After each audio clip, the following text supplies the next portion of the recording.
COVID-19 has thrust every individual into new situations that could be contributing to the state of their mental health.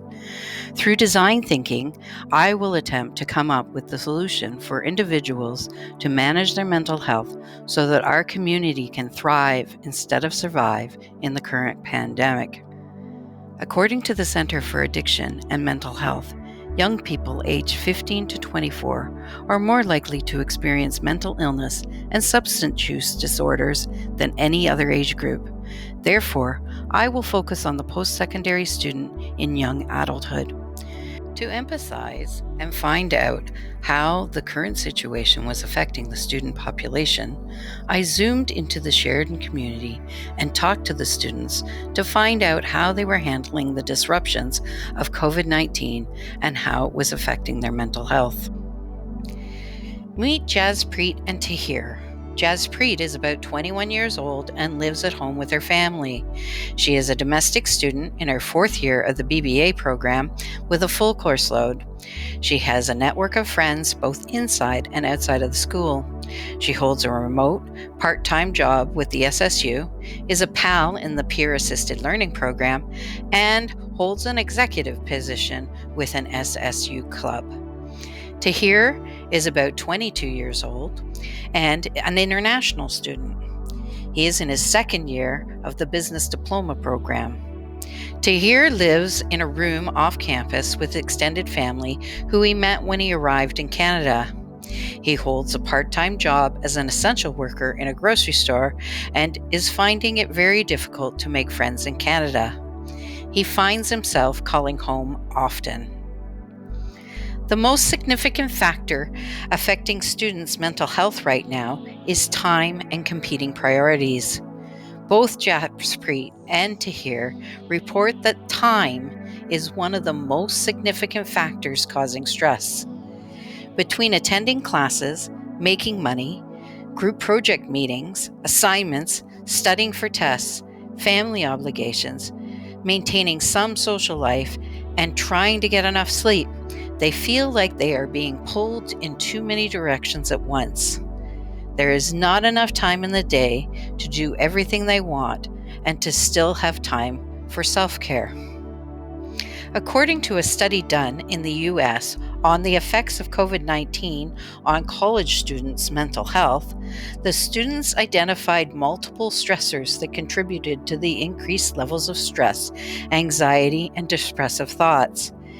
This included fear and worry about their own health and their loved ones, uncertainty about the future, difficulty in concentrating, disruptions to sleep patterns, decreased social interactions due to physical distancing, and increased concern on academic performance due to technical issues, distractions, and time management, and staying motivated. When I asked students if they thought the current circumstances were affecting their mental health, they either did not know or were reluctant to talk about it, which sparked me to look into my own story. As a person who has been diagnosed with anxiety and depression, I have had to manage my mental health for most of my adult life. I struggled for years with anxiety and depression without getting help because I thought everyone felt this way. And all I needed to do was pick myself up and push on. Life is hard. Suck it up was my self-talk. Until that pivotal day when I felt like I couldn't do it anymore. No matter what I did or how I tried to fix it, I still felt the same way. At rock bottom, after 2 undiagnosed postpartum depressions and destroying my marriage, I started on a journey to get help before my children no longer had a mother to care for them.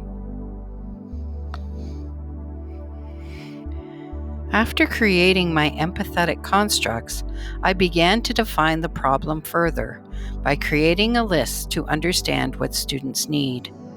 Students need to understand what self-care is and be active in its application. Students need to help to break down the barriers around stigma of mental health, According to the CAMH, 40% of respondents to a 2016 survey agreed that they have experienced feelings of anxiety or depression, but never sought medical help for it. Students need a way to get a pulse check on their mental health, be alerted to the danger signs, and given options before they hit rock bottom. Students live with technology and information at their fingertips, but are they getting the right information?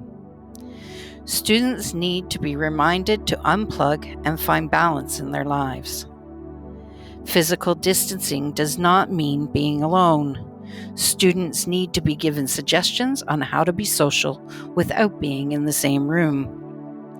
Students need to know it's okay to not be okay, and it's okay to ask for help. Students need to know that they are not alone and have access to confidential help. Help needs to be at a low or no cost. Students need easy access to helpline number or counseling service. This is imperative for someone in crisis because they are not thinking clearly. Students sometimes need reminders to go to bed, eat, exercise, take a break. Friends need a way to get a professional to check in on someone they think that might be in trouble.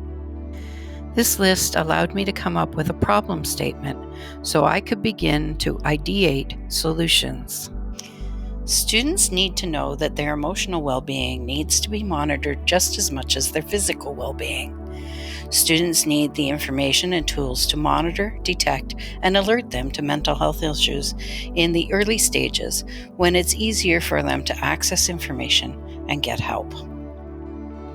In the ideate stage, I brainstormed ideas. Some of them were good, some of them were bad, some of them were really bad. I'm going to share with you now 2 that I think are the best.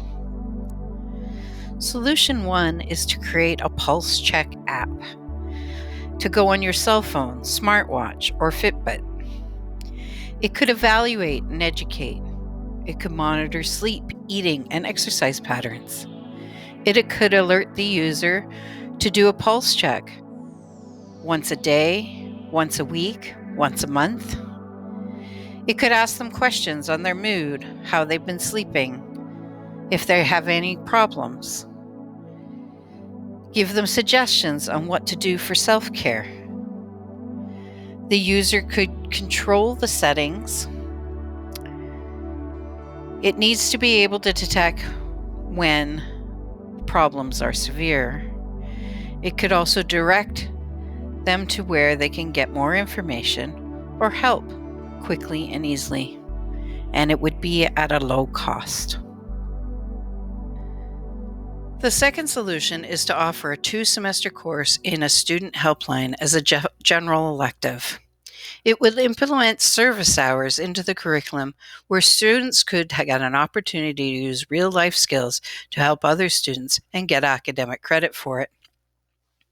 The first semester would be designed around giving the students the tools and information they would need to work the helpline, which would include sitting with trained students for a couple of weeks at the end of the course.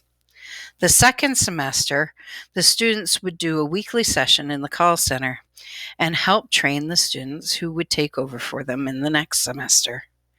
Other volunteer opportunities could also be offered into the curriculum to give students more choice.